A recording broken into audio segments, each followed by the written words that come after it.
Gabriel! Lac-Édouard, en Haute-Mauricie. Ce matin, tous les enfants en âge d'aller à l'école sont dans cette classe. J'ai 5 enfants, 2 en maternelle 4 ans, 1 en maternelle 5 ans et 2 en première année. C'est vraiment une classe multiprogramme dans ce sens que on essaie de vivre des activités reliées seulement aux premières années, aux maternelles 5 ans, maternelle 4 ans, mais il y a des activités aussi communes. Or, l'école est fermée depuis 2003. Est-ce que tu y arrives, Chloé? Les Bernard, comme les autres parents, ont refusé que leurs enfants fassent 120 km par jour pour se rendre à l'école la plus proche, à La Tuque. Bonjour les filles! Alors, l'école n'est pas rouverte. On est sous le cadre de l'éducation à la maison, donc on est reconnu par la commission scolaire. Nos enfants sont inscrits à l'école de La Tuque, mais font l'école à la maison. Mais on ne la fait pas à la maison, on la fait dans l'école, vraiment pour se dire qu'on est dans une école et qui poursuivent qui font leur classe normalement. Une école de rêve pour les enfants, menée de main de maître par cette enseignante de 35 ans de métier. Parce que j'ai demandé que les premières années de la maternelle 5 ans, on termine à 4 heures au lieu de 3h30.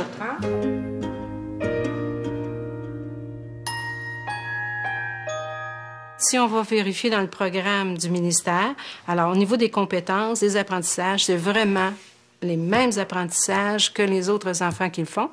Ces enfants-là vivent des expériences. Je pense plusieurs enfants là, dans la province pourraient les envier de vivre ce qu'ils vivent. Et voilà. Tu me dessines ce que tu vois. Le secret d'une telle entreprise réside dans une chose, le bénévolat. D'abord, les parents donnent des heures chaque semaine et animent des ateliers. On arrête, on fait l'arrêt peur. Et surtout, l'enseignante n'est pas payée. Je suis très heureuse, puis j'aime ce que je fais. Bénévolement, je le fais avec plaisir. C'est 3 jours et demi maintenant par semaine de travail avec les enfants, mais j'ai de la préparation à faire aussi. Donc, on pourrait dire que c'est presque 5 jours semaine.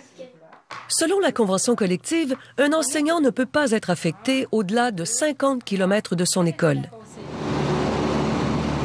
Un problème en milieu rural et pour Lac-Édouard, situé à 60 km de La Tuque. Ce qu'on souhaite, c'est d'avoir un enseignant à mi-temps, à tiers-temps, à temps plein. J'ai aucune idée. Ça, c'était à la commission scolaire de trouver la bonne façon de le faire. Puis on travaille vraiment en collaboration avec eux. Je trouve qu'ils font un très, très bon travail depuis quelque temps, mais c'est sûr, c'est pas facile.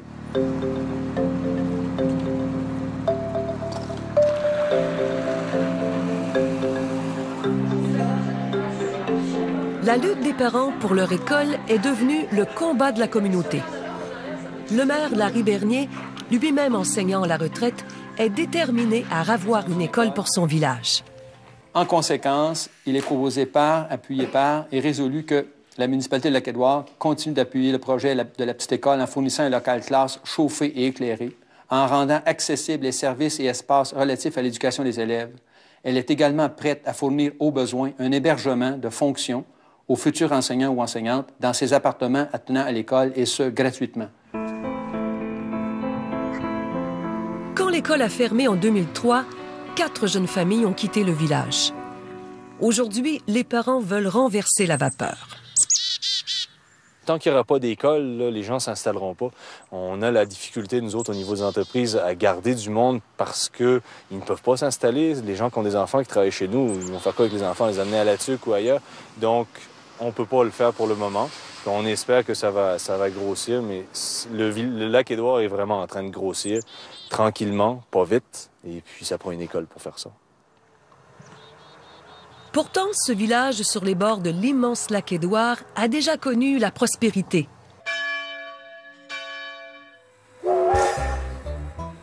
Grâce au chemin de fer, l'endroit a été une destination de luxe pour de riches Américains amateurs de pêche.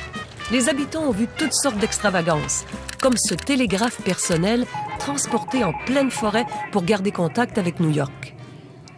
Puis, les Américains ne sont plus venus et le sanatorium qui employait une partie des habitants a fermé. Va suivre un long déclin de 50 ans jusqu'à devenir village dévitalisé.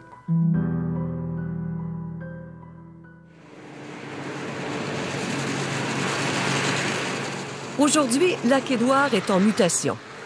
Depuis 2 ans, il est sorti de la liste des villages dévitalisés grâce à une nouvelle économie. Es-tu là? Ah oui, il est encore là. Elle est belle! Hey! C'est belle, une quinzaine de pouces, ça. 12, 13 pouces, là. Ça. Le moteur économique qu'il nous reste en 2010, c'est le tourisme. Tourisme sous deux aspects, tourisme motorisé et écotourisme. On compte 160 habitants, mais l'été, ils sont presque 1000.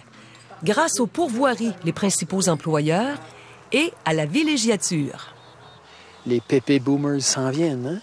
Et comme je dis souvent, leur hypothèque est payée, leurs enfants sont élevés, ils ont fait un tour de fifth wheel, alors ils rentrent dans le bois. Donc, il y a de la très forte demande pour s'installer sur les bords du lac présentement. Le lac est devenu la force économique du village. La ruralité prend un autre sens car la population change. Moi, j'ai pris ma pension, puis j'ai décidé de finir mon chalet, puis rendre une maison, là. On appelle ça des chalets. Mais...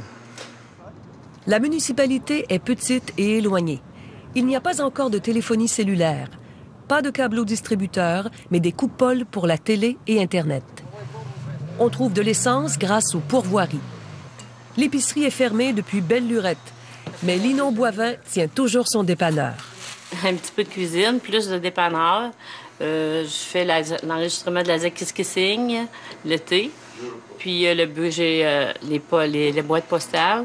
Après ça, les services des fois de la Seigneurie du Triton viennent téléphoner ici. L'hiver, c'est plus relax. Je me repose l'hiver. D'après les calculs du ministère des Affaires municipales, l'économie de Lac-Édouard prend du mieux. Son indice de développement est passé de moins 11,97 à 3,56. Un bond prodigieux. Nicolas Bernard, qui gagne sa vie à la pourvoirie Le Triton, raccompagne 2 clients qui finissent ce matin leur semaine de vacances. OK, Denis, ça, fermez ce cœur. Camille et Nicolas s'en retournent à Avignon. Toutes les municipalités dévitalisées ont une faible population répartie sur un grand territoire. Elles mettent 30% plus d'argent dans l'entretien des routes qu'ailleurs. Or, leur principale source de revenus est la perception de taxes. Il n'y a pas de petites économies. Au premier mandat, la municipalité était très pauvre. Je vous ai dit tantôt qu'on n'avait pas d'argent.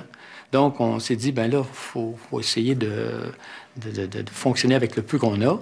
On a même demandé à nos contribuables de faire le paiement de leurs taxes en un seul versement. Et même, on leur a demandé si vous pouvez le faire d'avance. Les quelques villages dévitalisés qui s'en sortent un peu mieux actuellement ont en commun 2 forces, la gouvernance locale et le capital humain. Le village, il y a plusieurs années de ça, c'est un village excessivement dynamique. Ça l'a diminué pour toutes sortes de raisons, mais je sens que depuis quelques années, il y a une volonté de tous les gens, de la communauté, de se prendre en main. Alors, pour nous autres, je trouve ça super intéressant de participer. Bien que la vitalité reste fragile, le maire Bernier préfère croire que la dévitalisation, c'est chose du passé. Les gens qui sont nés à Lac-Édouard sont des gens très fiers. Le sentiment d'appartenance est très fort. Ils veulent que leur municipalité se développe. C'est sûr que Lac-Édouard de demain ne sera pas ce qu'était Lac-Édouard d'hier. Nous avons présenté 2 villages, 2 cas d'exception. Car la plupart des 152 villages dévitalisés ont peu d'espoir d'en sortir. Entre les 2 derniers recensements, il y a bien eu 68 villages qui sont sortis de la dévitalisation. Mais 49 nouvelles municipalités se sont ajoutées.